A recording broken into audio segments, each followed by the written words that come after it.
नमस्कार दोस्तों। आज से हम एंशियंट हिस्ट्री का टॉपिक वाइज एमसीक्यू स्टार्ट कर रहे हैं, जिनमें से हमारा पहला टॉपिक है, आपको दिख भी रहा होगा, थंबनेल में आपको दिखेगा भी, प्राग ऐतिहासिक संस्कृति। तो जितने हमारे यूपी पीसीएस, आरओ या आइंदर एग्ज़ाम जितने क्वेश्चन हमारे पूछे गए हैं, हम उनकी एमसीक्यू स्टार्ट कर रहे हैं। यदि आपको वीडियो पसंद आता है प्लीज़ आप वीडियो को लाइक करिएगा। तो आइए बिना किसी देरी के आज की हम वीडियो स्टार्ट करते हैं। चलिए, तो हमारे पास पहला क्वेश्चन लिखा गया है, निम्नलिखित में से विंध्य क्षेत्र में स्थित नवपाषाण युगीन स्थल कौन सा है? तो देख लीजिए, ये आपका पूछा कब गया? यूपी पीसीएस प्री 2010 में पूछा गया है। हमारे पास चार ऑप्शंस हैं, महगरा, चिरांद, बानगढ़ और खुंती। तो इसमें से जो हमारा सही हो जाएगा वो कौन सही होगा? महगरा मीन्स ऑप्शन नंबर ए सही हो जाएगा। चलिए आगे बढ़ते हैं। दूसरा क्वेश्चन हमारे पास लिखा गया है, कोपेनहेगन संग्रहालय की सामग्री से पाषाण कांस्य और लौह युगन का त्रियुगीय विभाजन किया था। तो किसने किया हुआ था? हमारे पास चार ऑप्शंस हैं, थॉमसन ने, लुबाक ने, टेलर ने, चाइल्ड ने। ये आपका कब पूछा गया? यूपी पीसीएस 2010 में ही पूछा गया प्री में। तो इसमें जो हमारा ऑप्शन नंबर सही है, ऑप्शन नंबर हमारा कौन सही हो जाएगा? ऑप्शन नंबर हमारा सही है ए, क्या हो जाएगा? थॉमसन ने। ठीक है, चलिए आगे हम बढ़ते हैं। क्या लिखा गया क्वेश्चन? खाद्यान्नों की कृषि सर्वप्रथम प्रारंभ हुई थी। सर ये गलत हो, मतलब ये मिसप्रिंट हुआ है। तो यहाँ पे आपको क्या आप समझेंगे इसको? खाद्यान्नों की कृषि सर्वप्रथम प्रारंभ हुई थी किस काल में? आपके पास चार ऑप्शंस हैं, आप देख सकते हैं। देखिए चार ऑप्शंस आपके पास क्या क्या हैं। पहला है नवपाषाण काल में, दूसरा है मध्य पाषाण काल में, तीसरा है पूरा पाषाण काल में, चौथा है प्रोटो ऐतिहासिक काल में। तो ये आपको पूछा कब गया? यूपी पीसीएस मेंस में कब? 2005 में इसको पूछा गया है। तो इसमें जो हमारा ऑप्शन सही हो जाएगा वो कौन सही हो जाएगा? ऑप्शन नंबर ए मीन्स कब हुआ था? नवपाषाण काल में। तो खाद्यान्नों की कृषि सर्वप्रथम कब प्रारंभ हुई थी? नवपाषाण काल में प्रारंभ हुई थी। चलिए आगे बढ़ते हैं हम। मानव द्वारा देखिए बहुत फेमस क्वेश्चन है, बहुत ज़्यादा पूछा जाता है इसको। क्या लिखा गया है? मानव द्वारा सर्वप्रथम प्रयुक्त अनाज था। तो कब पूछा गया इसको? यूपी पीसीएस 2002 में पूछा गया है। गेहूँ, चावल, जौ और बाजरा। तो सर्वप्रथम कौन सा अनाज यूज किया गया था? तो कौन सा ऑप्शन नंबर हमारा हो जाएगा? ऑप्शन नंबर सी, जौ का प्रयोग किया गया था। ठीक है, चलिए आगे बढ़ते हैं। भारत में मानव का सर्वप्रथम साक्ष्य कहाँ मिलता है? भारत में मानव का सर्वप्रथम साक्ष्य कहाँ मिलता है? हमारे पास चार ऑप्शंस हैं, नीलगिरी पहाड़ियाँ, दूसरा है शिवालिक पहाड़ियाँ, तीसरा है नलमाला पहाड़ियाँ और चौथा है नर्मदा घाटी। तो जो आपका इसमें से सही होगा, ये आपका पूछा कब गया है? उत्तराखंड पीसीएस में प्री में 2006 में इसको पूछा गया है। तो इसमें जो आपका ऑप्शन नंबर सही है वो कौन सही हो जाएगा? Option number D means Narmada घाटी। ओके, मीन्स भारत में मानव का सर्वप्रथम साक्ष्य हमको कहाँ से मिला हुआ? तो कहाँ से मिला हुआ? नर्मदा घाटी से। मीन्स ऑप्शन नंबर डी आपका क्या है? सही है। ओके, चलिए आगे बढ़ते हैं हम। 6 नंबर पे आते हैं। क्या लिखा गया है? उस स्थल का नाम बताइए जहाँ से प्राचीनतम अस्थाई जीवन के प्रमाण मिले हैं। तो चार ऑप्शन है मेरे पास, धौलावीरा, किले गुल मोहम्मद, कालीबंगा, मेहरगढ़। तो यहाँ पास चार ऑप्शन है जिसमें से हमारा सही कौन सा हो जाएगा? Mehrgarh means option number D हमारा सही। देख लीजिए कितनी बार पूछा गया इसको। यूपी पीसीएस स्पेशल मेंस 2008 में इसको पूछा गया है। ध्यान दीजिएगा, वैसे हम सब किताब तो मैक्सिमम पढ़ते हैं, लेकिन किसी भी कॉम्पिटिटिव एग्ज़ाम के लिए हमारे लिए इम्पोर्टेंस क्या होता है? हम सारी चीज़ें एमसीक्यू के फॉर्म में देखें। देखिए होता क्या, जब हम एमसीक्यू देखे रहते तो हमारे माइंड में वो चीज़ें चलती रहती हैं, और डायरेक्टली जब एग्ज़ाम में ऐसे क्वेश्चन है तो डायरेक्ट टच होता है आंसर कि हमारा आंसर कौन सा सही हो जाएगा, कौन सा सही होगा।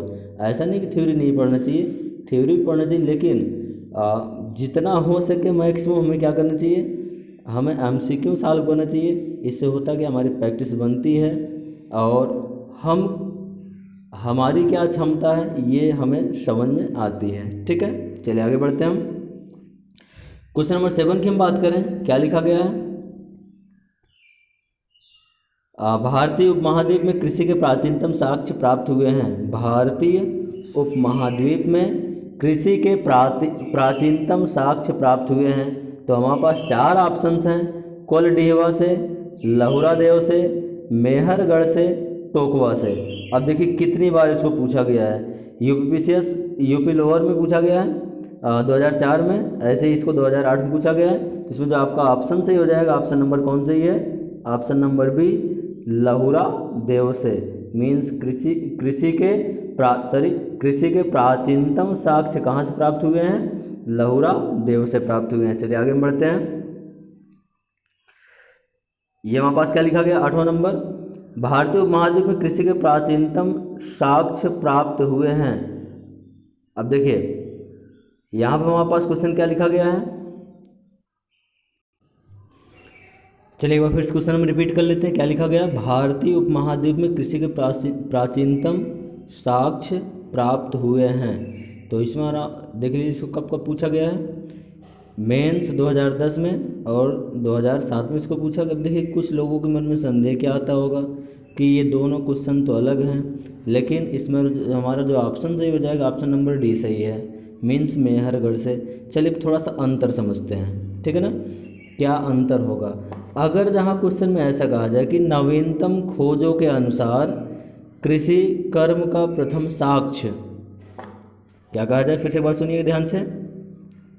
अगर जहाँ कहा जाए क्वेश्चन में क्या, नवीनतम खोजों के अनुसार कृषि कर्म का प्रथम साक्ष्य, तब हमारा जो आंसर होगा लहुरा देव से हो जाए। क्या हो जाएगा, लहुरा देव। लहुरा देव कहाँ पर है, उत्तर प्रदेश में है। ऐसे ही अगर जहाँ क्वेश्चन हमारा क्या कहा जाए,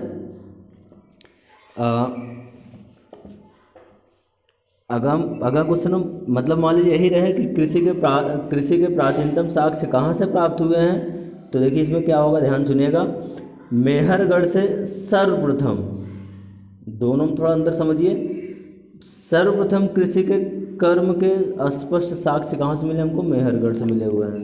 ठीक है, अगर नवीनतम खोज के आधार पर कहा जाएगा तो आपका आंसर लहुरा देव उत्तर प्रदेश से होगा। अगर जब वही क्वेश्चन ऐसा कर दिए, सर्वप्रथम कृषि कर्म के स्पष्ट साक्ष्य कहाँ से मिले हुए हैं, तो मेहरगढ़ से मिला हुआ। कहाँ से मिला हुआ है, तो इसमें जो हमारा ऑप्शन सही हो जाएगा मेहरगढ़ से हो जाएगा। आइए थोड़ा मेहरगढ़ के बारे में कुछ जानते हैं। अब अगर मेहरगढ़ की हम प्रॉपर्टी थोड़ी जानना चाहें, तो यहाँ से गेहूँ की 3 और जौ के 2 किस्मों के उगाए जाने के अवशेष मिले हुए हैं। क्या चीज़, यहाँ से गेहूँ की 3 और जौ के 2 किस्मों के उगाए जाने के अवशेष मिले हुए हैं। और ध्यान दीजिएगा, मेहरगढ़ को बलूचिस्तान की रोटी की कटोरी भी कहा जाता है। क्या कहा जाता है, फिर से बात सुन लीजिएगा, बलूचिस्तान की रोटी की कटोरी भी कहा जाता है। तो शायद अब आपको दोनों क्वेश्चन में अंतर समझ में आ चुका होगा, डिफरेंस आपको क्लियर हो गया होगा। चलिए आगे बढ़ते हैं। क्वेश्चन नंबर 9 क्या लिखा गया है, निम्न में से किस एक पुरा स्थल से पाषाण संस्कृत से लेकर हड़प्पा सभ्यता तक के सांस्कृतिक अवशेष प्राप्त हुए हैं। तो 4 ऑप्शंस हैं, आमरी, मेहरगढ़, कोटदीजी, कालीबंगा। तो 4 ऑप्शंस हैं, ठीक है, जिनमें से हमारा सही कौन सा हो जाएगा, ऑप्शन नंबर बी सही है, मीन्स मेहरगढ़ से। ओके, चलिए आगे बढ़ते हैं। ध्यान दीजिएगा दोस्तों, इसमें मैक्सिमम क्वेश्चन जो आप पाएंगे यूपीपीसीएस में जो पूछे जाएंगे या आरओ पूछे गए हैं, ठीक है ना। इसके अलावा एमपीपीएससी के भी क्वेश्चंस पड़े हुए हैं, मतलब कुल मिलाकर पीसीएस लेवल क्वेश्चंस में पड़े हुए हैं। बस आपको करना क्या, प्रैक्टिस करनी है, तो सारी चीज़ें आपके दिमाग में चलती रहेंगी। चलिए आगे बढ़ते हैं, क्वेश्चन नंबर 10 पर आते हैं।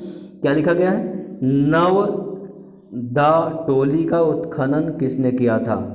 नवदा टोली का उत्खनन किसने किया हुआ था या किसने किया था। इसको कब पूछा गया, यूपी लोअर में पूछा गया इसको प्री में, 2009 में इसको पूछा गया। 4 ऑप्शन हैं, केडी वाजपेयी, बीएस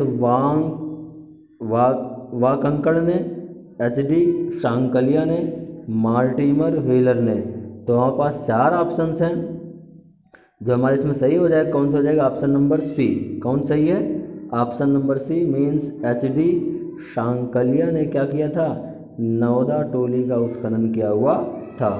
ठीक है, चलिए आगे बढ़ते हैं। 10 नंबर पे आते हैं। अभी किसमें पूछ लिया गया कि नवदा टोली किस राज्य में अवस्थित है, नवदा टोली किस राज्य में अवस्थित या स्थित है। इसको भी देखिए UPPCS मेंस पूछा गया कब, 2009 में पूछा गया है। तो 4 ऑप्शंस हैं, गुजरात, महाराष्ट्र, छत्तीसगढ़, मध्य प्रदेश। तो बताइए इसमें कौन सही हो जाएगा, आपका ऑप्शन नंबर डी सही है, मीन्स मध्य प्रदेश इसमें क्या हो जाएगा, आपका राइट आंसर हो जाएगा। आगे बढ़ते हैं हम। 12 में क्या लिखा गया है, 12 जो हमारा लिखा गया है, बृहत पाषाण स्मारकों की पहचान की गई है। बृहत पाषाण स्मारकों की पहचान की गई है। 4 ऑप्शंस हैं, सन्यासी गुफाओं के रूप में, मृतक को दफनाने के स्थान के रूप में, मंदिर के रूप में, और लास्ट है उपयुक्त में से कुछ नहीं या कोई भी नहीं। कब पूछा गया इसको, ये मेंस 2005 पूछा गया है, जिसमें आपका सही हो जाएगा। तो कौन सही हो जाएगा, ऑप्शन नंबर बी, मतलब मृतक को दफनाने के स्थान के रूप में पहचान की गई है। ठीक है, आगे बढ़ते हैं हम। क्या लिखा गया 13 नंबर, राख का टीला। क्या लिखा गया, राख का टीला निम्नलिखित किस नव पाषाणिक स्थल से संबंधित है। फिर से एक बार, राख का टीला निम्नलिखित किस नव पाषाणिक स्थल से संबंधित है। तो हमारे पास 4 ऑप्शंस हैं, बुदिहाल, संगनकल्लू, कोलडीहवा, ब्रह्मगिरी। कब पूछा गया इसको देख लीजिए आप, UPPCS मेंस में 2009 में इसको पूछा गया है। तो जिसमें आपका ऑप्शन नंबर सही है कौन सा हो जाएगा, ऑप्शन नंबर बी, संगनकल्लू। मीन्स संगनकल्लू हमारा क्या हो जाएगा, राइट आंसर बन जाएगा। मीन्स राख का टीला जो है वह संगनकल्लू नव पाषाणिक स्थल से संबंधित है। आगे बढ़ते हैं हम। 14 नंबर की हम बात करते हैं। भीमबेटका किसके लिए प्रसिद्ध है, ये आपको पता भी होगा। भीमबेटका किसके लिए प्रसिद्ध है, कब पूछा गया, MPPSC में पूछा गया। इसको कहाँ पूछा गया, MPPCS में पूछा गया है, 2004 में इसको पूछा गया है। 4 ऑप्शंस हैं, गुफाओं के शैल चित्र, खनिज, बौद्ध प्रतिमाएं, सोन नदी का उपागम। तो जो इसमें हमारा सही हो जाएगा ऑप्शन नंबर ए सही है, मीन्स गुफाओं के शैल चित्र। भीमबेटका किसके लिए प्रसिद्ध है, गुफाओं के शैल चित्र के रूप में क्या है, ये प्रसिद्ध है। आगे चलिए बढ़ते हैं हम। क्वेश्चन नंबर 15, भारत में किस शिलाश्रय से सर्वाधिक चित्र प्राप्त हुए हैं। भारत में किस शिलाश्रय से सर्वाधिक चित्र प्राप्त हुए हैं। तो 4 ऑप्शंस हैं, घघरिया, भीमबेटका, बाघ, अमरावती। ठीक है, तो जिसमें हमारा देखिए कब पूछा गया इसको, PCS प्री 2008 में इसको पूछा गया है। तो इस जो हमारे इसमें ऑप्शन सही हो जाएगा कौन सा हो जाएगा, ऑप्शन नंबर बी, भीमबेटका से। चलिए आगे बढ़ते हैं। 16 नंबर, कौन सा स्थल प्रागैतिहासिक चित्रकला के लिए प्रसिद्ध है। कौन सा स्थल प्रागैतिहासिक चित्रकला के लिए प्रसिद्ध है। 4 ऑप्शंस, अजंता, भीमबेटका, बाघ, अमरावती। देखिए ये भीमबेटका लगभग कंटिन्यू 3-4 क्वेश्चन में चल रहा है, तो इसको अपने नोट्स में आप बना लीजिएगा। एक बार सही बेहतर ढंग से बना लेंगे तो शायद भूलने की इसमें कोई दिक्कत नहीं रहेगी। कब कब पूछा गया देख लीजिए, उत्तराखंड UDA LDA मेंस 2006 में, UPPCS मेंस 2011 में इसको पूछा गया। तो कौन सा स्थल प्रागैतिहासिक चित्रकला से संबंधित है, तो आपका इसमें ऑप्शन नंबर बी सही हो जाएगा, भीमबेटका से। तो देखिए भीमबेटका के ऊपर लगभग 3 क्वेश्चन आ चुके हैं। ओके, आगे हम बढ़ते हैं। 17 पर आते हैं। उत्खनित प्रमाणों के अनुसार पशुपालन का आरंभ हुआ था। उत्खनित प्रमाणों के अनुसार पशुपालन का प्रारंभ हुआ था। 4 ऑप्शंस, निचले पूर्व पाषाण काल में, मध्य पूर्व पाषाण काल में, ऊपरी एवं पाषाण काल में, मध्य पाषाण काल में। तो देख लीजिए कब पूछा गया इसको, UPPCS मेंस 2006 में इसको पूछा गया है। तो जिसमें हमारा ऑप्शन सही हो जाएगा ऑप्शन नंबर डी। तो कब था ये, मध्य पाषाण काल में था। मीन्स उत्खनित प्रमाणों के अनुसार पशुपालन का प्रारंभ कब हुआ था, मध्य पाषाण काल में हुआ था। आते हैं क्वेश्चन नंबर 18 पर। क्या लिखा गया 18 नंबर, मध्य पाषाणिक प्रसंग में पशुपालन के प्रमाण जहाँ मिले वह स्थान है। फिर से एक बार, मध्य पाषाणिक प्रसंग में पशुपालन के प्रमाण जहाँ मिले वह स्थान है। इसको पूछा कब गया यूपीपीसीएस? प्री 2008 में इसको पूछा गया। 4 ऑप्शन मेरे पास, लंघनाज, बीरभानपुर, आदमगढ़, चोपनी, मांडो। देखिए वीडियो बहुत छोटा सा है, किस लिए छोटा, ताकि आपको ओवन भी न लगे और आराम से आपको समझ में भी आ जाए, ठीक है ना। चलिए तो बताइए इसमें हमारा कौन सा हो जाएगा 18 नंबर में? 18 नंबर में हमारा सही है ऑप्शन नंबर सी, आदमगढ़ से। मीन्स मध्य पाषाणिक प्रसंग पशुपालन के प्रमाण कहाँ से मिले हुए हैं? आदमगढ़ से मिले हुए हैं। आते हैं 19 नंबर, देखते हैं क्या लिखा गया है। निम्न में से किस स्थल से हड्डी के उपकरण प्राप्त हुए हैं? निम्नलिखित में से किस स्थल से हड्डी के उपकरण प्राप्त हुए हैं?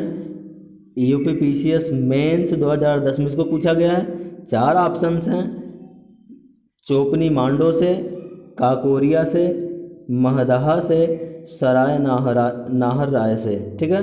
तो जो इसमें आपका ऑप्शन सही है वो कौन सा बन जाएगा? सराय नाहर राय से क्या है? ये रिलेटिव है, तो हड्डी के उपकरण यहाँ से मिले हुए हैं। मीन्स हमारा कौन सही? ऑप्शन नंबर डी सही हो जाएगा। आगे बढ़ते हैं, 20 पर आते हैं।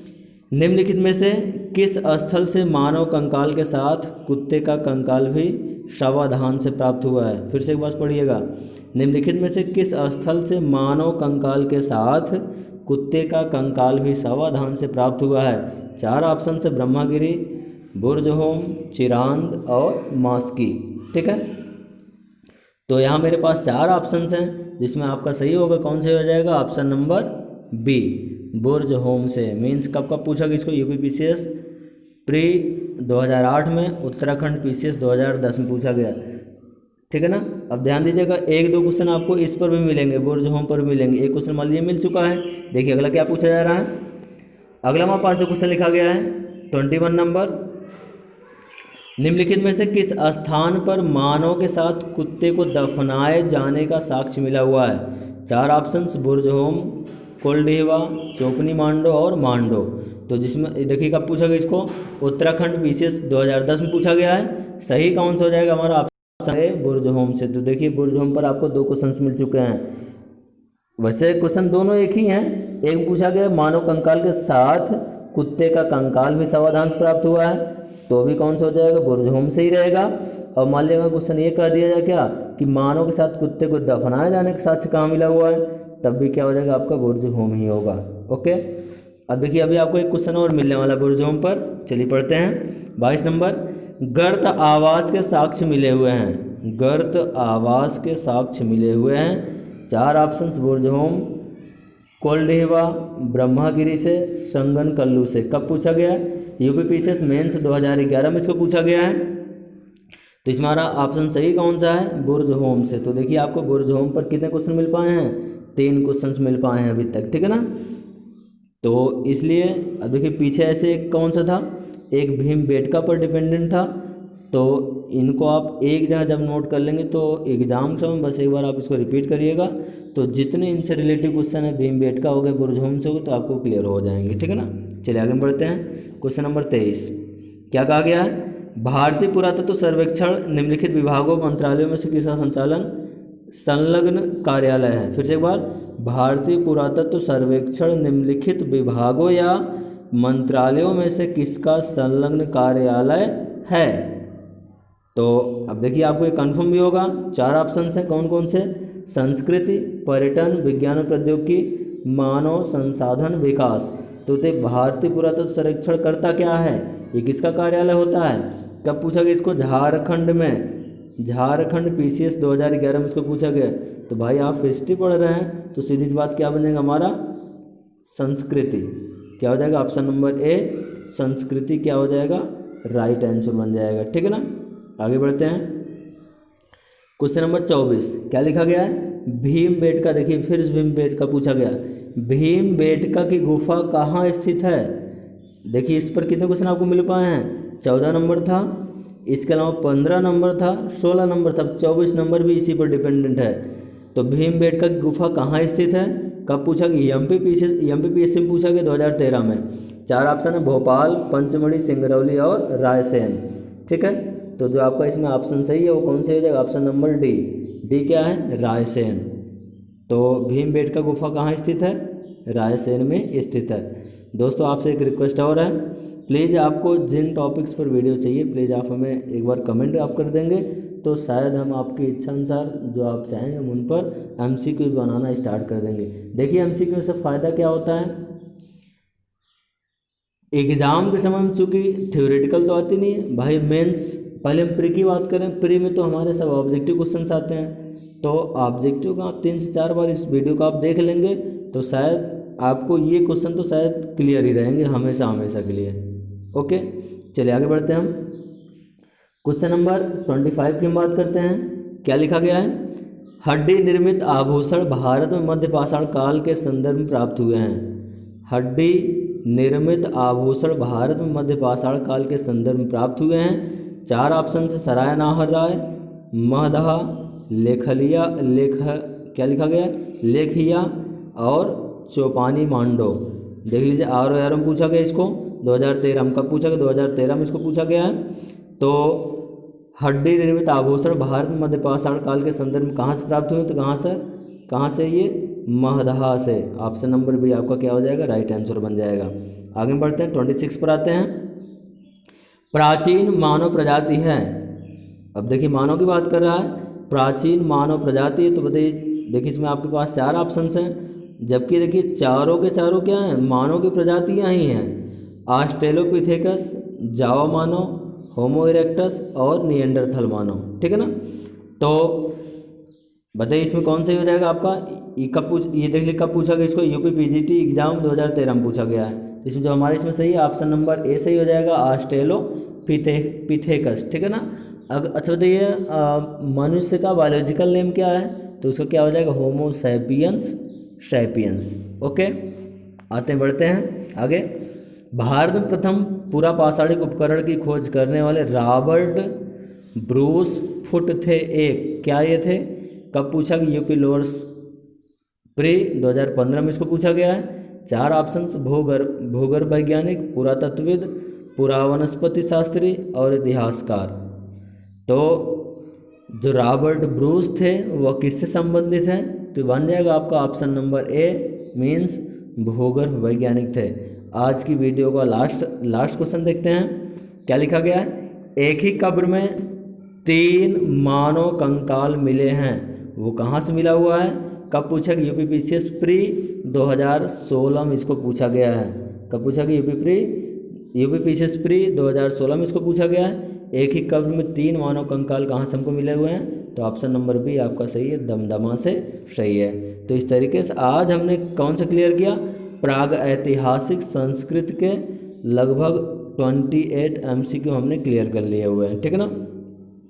कल का जो वीडियो होगा हमारा सिंधु घाटी सभ्यता, जो कि वेरी मोस्ट इम्पोर्टेंट टॉपिक है एग्ज़ाम के लिए, तो कल हम उस पर वीडियो देखेंगे। प्लीज़ दोस्तों अगर आपको वीडियो पसंद आता है इसे लाइक ज़रूर करिएगा और दोस्तों को शेयर भी करिएगा। अगर आपको वीडियो अच्छे लगते हैं तो प्लीज़ आप चैनल को सब्सक्राइब ज़रूर कर दीजिएगा।